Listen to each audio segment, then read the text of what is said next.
തികച്ചും അപ്രതീക്ഷിതമായി ഇന്നലെ ഇസ്രായേൽ ഖത്തർ തലസ്ഥാനമായ ദോഹയിൽ ഹമാസ് ഭീകരരെ ലക്ഷ്യമിട്ട് നടത്തിയ ബോംബിങ്ങിൽ ലോകം ഞെട്ടിയിരിക്കുകയാണ്. എന്നാൽ അമേരിക്കയുടെ അറിവോടെയാണ് ഈ ആക്രമണം എന്ന വിവരം പുറത്തു വരുന്നതോടെ ഖത്തർ പ്രതിസന്ധിയിലായി. അതേസമയം ഖത്തർ പ്രതികരിക്കാനിറങ്ങിയാൽ ആക്രമണം കനക്കുമെന്നും പടിഞ്ഞാറൻ രാജ്യങ്ങളും അറബ് രാജ്യങ്ങളും നേർക്കുനേർ നിൽക്കുന്ന സാഹചര്യം ഉരുത്തിരിയുമെന്നാണ് യുദ്ധവിദഗ്ധർ കണക്കാക്കുന്നത്. ഖത്തർ ആക്രമിക്കപ്പെട്ടതോടെ ഇന്നലെ തന്നെ UAE അടക്കമുള്ള രാജ്യങ്ങളുടെ പിന്തുണ ഖത്തറിനെ തേടി എത്തിയതും ശ്രദ്ധേയമായി.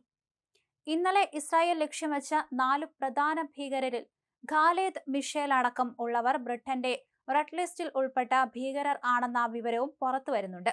എന്നാൽ ഇതേ ഭീകരരുമായി മുൻ ലേബർ നേതാവ് ജെറമി കോർബിൻ നേരിട്ട് ബന്ധപ്പെട്ടിട്ടുണ്ട് എന്ന് ലേബർ പാർട്ടിയിലെ ഇസ്രായേൽ അനുകൂലികൾ 2018 തന്നെ രഹസ്യ മുന്നറിയിപ്പ് നൽകിയിരുന്നതാണ്.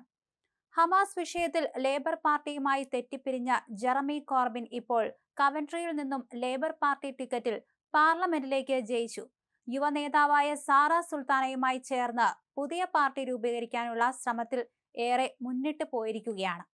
യഥാർത്ഥ ഇടതുപക്ഷ മോഡലാണ് തങ്ങളുടെ ലക്ഷ്യമെന്ന് ജെറമിയും സാറ സുൽത്താനയും പലവട്ടം വ്യക്തമാക്കിയിരുന്നു. ഭരണം പിടിക്കുന്നതിന്റെയും കിട്ടിയ ഭരണം നിലനിർത്തുന്നതിന്റെയും സൂത്രവാക്യമായി കേരളത്തിൽ CPM ഇസ്ലാമിക പ്രീണനം നടത്തിയെന്ന ആരോപണം നിലനിൽക്കെയാണ് അതിന്റെ പ്രായോഗിക സാധ്യത ബ്രിട്ടനിൽ ജെറമി കോർബിനും സാറ സുൽത്താനയും ചേർന്ന് ലക്ഷ്യം വയ്ക്കുന്നതെന്ന് വ്യക്തമാണ്. ഇസ്രായേൽ ഇപ്പോൾ ലക്ഷ്യം വയ്ക്കുന്ന ഖാലിദ് മിഷേൽ 2023 ഗസ ആക്രമണ ശേഷം കേരളത്തിൽ മലപ്പുറത്ത് ഹമാസ് അനുകൂലികളായി അറിയപ്പെട്ട ജമാഅത്തെ ഇസ്ലാമിയുടെ യുവജന വിഭാഗം ഒക്ടോബർ 27 നടത്തിയ ഫലസ്തീൻ അനുകൂല റാലിയിൽ ഓൺലൈനിൽ പ്രത്യക്ഷപ്പെട്ടത് അന്ന് തന്നെ മാധ്യമ വാർത്തകളായിരുന്നു. അന്നത്തെ BJP നേതാവ് K സുരേന്ദ്രൻ ഇക്കാര്യത്തിൽ പ്രതിഷേധം ഉയർത്തിയെങ്കിലും മറ്റു പാർട്ടി നേതാക്കൾ ഹമാസ് അനുകൂല മനസ്സോടെയാണ് ഈ വിഷയത്തെ സമീപിച്ചത്. ഹമാസ് ഇന്ത്യയിൽ നിരോധിത സംഘടന അല്ലെന്നാണ് മലപ്പുറത്ത് റാലി സംഘടിപ്പിച്ച സോളിഡാരിറ്റി നേതാക്കൾ പിന്നീട് മാധ്യമങ്ങളോട് പ്രതികരിച്ചത്.